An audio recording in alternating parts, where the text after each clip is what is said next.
This camera sucks. I mean, why would anybody get this camera? It's got like this boring DSLR look, and like, look, no offense, but it looks like one of those just typical Canon DSLRs from back in the day. There's nothing wrong with it. I'm just saying it's not like Fuji, you know? When you get a Fuji, you expect like these retro dials and controls and that inspirational feeling of like, we're going out and this is like, you know, this is digital analog, you know, if that's a thing. Going to Fuji for the X-S20 is like going to Hooters and ordering the food to go. Now, I've done both of those things, ironically. I don't know what that says about me, but please don't judge me. This is not the heart and soul of Fuji. Not only that, but the autofocus didn't seem as good when I first got it as a ZV-E10, which is a camera that costs like half as much. Bottom line is this camera, at a first glance, looked boring, and I didn't know why anybody would get this camera, and I honestly regretted getting it myself. Why would I buy this camera? Let me remind you why you got that camera, bucko. You had a ZV-E10 with a flip screen, but no viewfinder. And you also had an A6000 with a viewfinder, but no front-facing flip screen. So you wanted a camera that could do both. Instead of opting for the Canon M50 and saving yourself like $1,000, you got the X-S20, so here we are.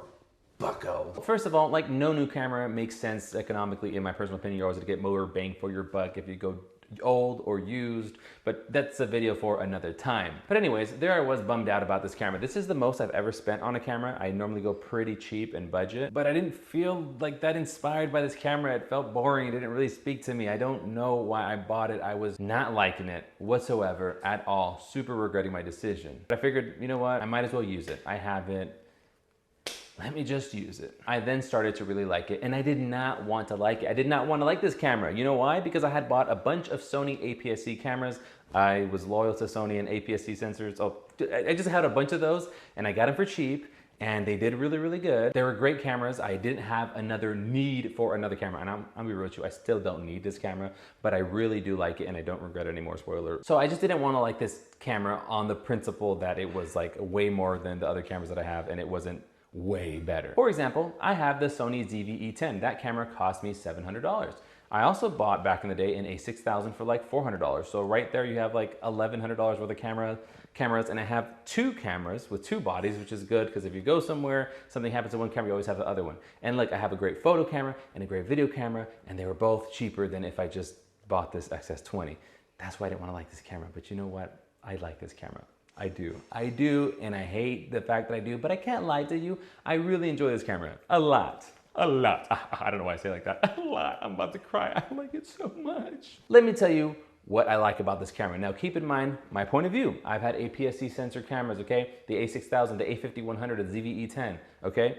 That's where I'm coming from. So this had lots of just, I guess you could say quality of life upgrades, like just normal stuff that I really, really liked. For example, the grip. I love the grip. This camera is super comfortable when I'm holding it. The A6000 is the closest that I have to like a similar grip like this, but this one is better. This one is better. I enjoy using this more. I know I said I didn't like the looks. I know I said it looks like a basic DSLR camera, but you know what? This looks a little bit better to me. The looks are growing on me. And it might be the branding of Fujifilm, because Fujifilm is cool, but whatever it is, I don't care. You know why? Because I like it. The looks are growing on me. Something about black Fujifilm cameras always look super dope to me. Oh, another thing. In that grip is the big battery. This battery lasts a long time. I'm not used to having a camera that lasts that long. I've had the XT30 with a little battery, and all my APS-C Sony cameras have small batteries. So having a big battery in this is nice. I didn't think I'd care, honestly. I'm like, I have a bunch of Sony batteries. I'll just swap them out when they die. It's nice. It's nice having one big battery. The buttons and dials on this camera are also really nice. I know that sounds weird, but for example, I had the XT30 and the on and off button, the switch I should say, I would always turn it on and off all the time by accident, which can be a bummer because if you have it in a bag and then accidentally turn it on, you'll kill the battery. So yeah, they feel solid. They feel tactile. I like them. Here's a testament to how good Sony's autofocus is. I've never even thought about it. So when I got this camera, I think it was like on a like a square like point autofocus setting.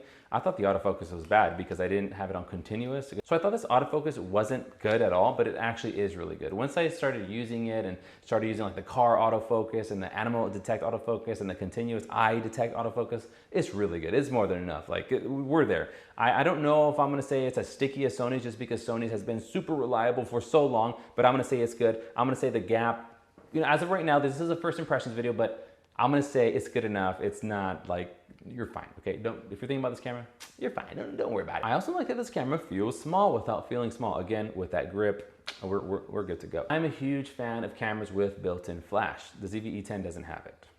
A lot of cameras don't have built-in flash, but this one does. So, you know, you got that built-in flash, you got those simulations going. Oh, that's another thing, I like the new simulations. I know it's BS that they don't update the older cameras with the new simulations, but you know what, it is what it is, and I do love the new simulations that they have on this camera. With those new simulations, you know, the photos come out super pretty, and I'm telling you, there is a difference. I mean, I've had my Sony cameras for a long time, and I've photographed like a lot of the stuff around my house, and I've photographed the same stuff with the Fuji camera, and I feel more inspired. I feel like it's nicer. There's definitely a difference. It's more exciting to use this camera. I really like the flip screen. It's good quality. It looks good, but not just that, I love that it flips and can hide itself. Like you don't have to have the screen exposed. You can flip it and close it. That way you don't scratch it. And if you want, you can kind of have a little retro feeling camera where you don't have an LCD right there. I think that's neat. I really enjoy that. So I'm using this camera. I'm digging this camera. I didn't expect to. I'm like, man, this camera kind of does it all. This camera is kind of like Kirby, you know what I'm saying? It can take your power and do it too. I'm not gonna say it's the best at all these things. I'm just saying it can do it. For example, you like a big, like professional looking camera for like a wedding shoot or for like professional work. I think this could do it potentially because it has that big grip that's more comfortable. So if you put a big lens on it, looks like I have a gun here. Well, you are shooting, but it's camera. Camera shooting photographs. So because of that big grip, you have a big lens. I feel like it's a little more, it doesn't feel out of place having a big lens on this camera. So that's really good. The only con is that this camera only has one SD card slot, but I heard that through the photo app, the Fuji app, like when you take a picture, it can automatically send the JPEG to the phone. So that's one way of having a backup.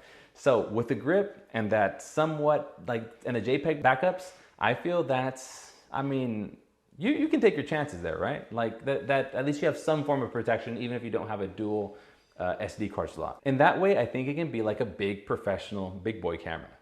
Or big girl camera, you know, we don't discriminate here. So maybe having this big rig isn't really your style. You know what, it's not really my style either. Maybe you just want a compact camera. Well look, like I said, this camera is really not that big. You're still gonna have that like nice hefty grip, which is gonna be super comfortable. But this camera's not that big. You throw a pancake lens on there, you got the pop-up flash, now you got like a super premium compact camera. Not that compact, but pretty compact. Like I said, it's not gonna be the best in all these categories, but it can do it all in my opinion. You know, you can be going around with your little camera with the screen flipped in, with the pop-up flash out, and it's a great combo because you got that film simulations with that little pop-up flash that's like not super professional, and you have like a really good retro look, like just right there, just straight out of camera, as they like to say. What if you want like a really good video setup? For example, I really was looking at the FX30. I really wanted that camera. I mean, I already had Sony stuff.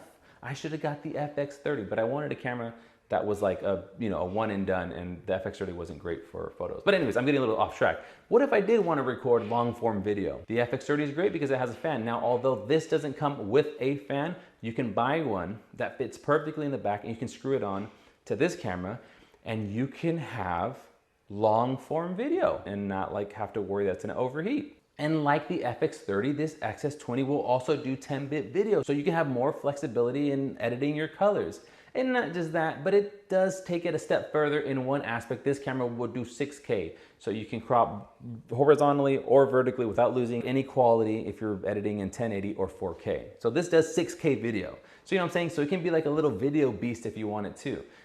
Again, I'm not gonna say it's gonna be the best solution. It's gonna beat like, you know, the FX30 at video, or even though it does do 6K and the FX30 doesn't do that, but you know, we won't mention that.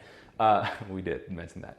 I'm not gonna say it's gonna be the best wedding camera, the best compact camera, or the best like true video camera. I'm just saying this can do it, and I believe it can probably do it really well. So that's why I'm saying this camera's like Kirby, man. This camera will do it all. And of course this camera is gonna be great for YouTube videos like this. This is the X-S20 you're watching me on an X-S20 right now. Now I will mention that I have a Tiffin filter on. I think it's a little too much to be honest. But this is what you're looking at right now. And it's keeping me in focus pretty good. Photos, just a basic photo camera. Of course it's gonna kill it. You're gonna love the photos that come out of here. I love them, so. That's that on that. However, I'm gonna keep it real with you. This camera is not without its cons. For example, sometimes the shutter won't go off. I wanna do some street, because you know, street photography is all the rage and I wanna be cool just like all the cool kids. But I went out and I'm trying to shoot without looking at the viewfinder, and for whatever reason, the shutter won't go off. It won't take the picture, and it was super annoying. I've taken it out once and it's done it multiple times. Again, I'm getting used to the camera. It could be user error, but I just noticed it's not that good. Now I thought maybe it falls asleep, so I kind of like wake it up before and then I take the picture, and sometimes it won't. I'm gonna play around with it. I feel like if I hold it longer and be more intentional about it, I'll take the photo, because I don't seem to have issues when I'm not doing that. But it's just, look, I took my A50-100 out the other day after taking this out, and that's an old camera that's very small, that doesn't have any of these features, and it was so reliable. Like, I push the button and it takes it. Sometimes this feels a little finicky, and that's kind of a common theme. It just doesn't inspire confidence. For example, if I leave this camera on and I don't take pictures or I don't take video, the screen will dim and then it'll start to like lag, all right? I think it's a safe battery. I know that. It just does not inspire confidence. Another thing, again, this could be user error. I'm very new to this camera, but when I have it in 1080p mode, right, like I have right now, I believe, yes, I think so, it'll tell me like, hey, you can record video for 4 hours. Okay, cool. But if I switch it to 6K and I go back to like this to see what I look like, it'll be like, you can record video for 4 hours. And I'm like, that's not true, obviously, because 6K takes more space than 1080p, so something's wrong here. Again, it could be user error, but it's not very intuitive to figure out how long I can record. And that's really important, right? If you want to record a video, you should know how long you can actually have to record. Right now it's telling me 4 hours at 1080. It should change when I go to 4K or 6K higher resolutions, right? It takes up more storage. It should change. It should be less, but it doesn't. So it kind of, sometimes it doesn't feel super confident or reliable. I do want to say that. In conclusion, I've had this camera for a little while. I hated the camera when I first got it. Now I'm starting to love it. I really like this camera. I feel like it's a do-it-all camera. And I just want to emphasize that more than anything, out of all the cameras I've used, this has been my favorite to use. I'm going to be really frank with you. I just shot the same exact video with a ZV-E10, but then I figured I should reshoot it because I'd be more comfortable now that I did it once. And I should actually shoot it on the camera I'm talking about. As soon as I grabbed this camera, I felt like happier to shoot. I felt like it was a better camera. Like it just feels more like it's a real camera. No hate on the ZV-E10. That's like a great deal. I mean, remember, it's $700. This camera's like pretty much twice the price. It's around there, so I can't hate on ZV-E10. I'm like getting so confused with all the ZVs. But yeah, I can't hate on that camera. It does feel cheapy, but it does a great job. Maybe I'll throw some of the footage in there if you're interested to see that.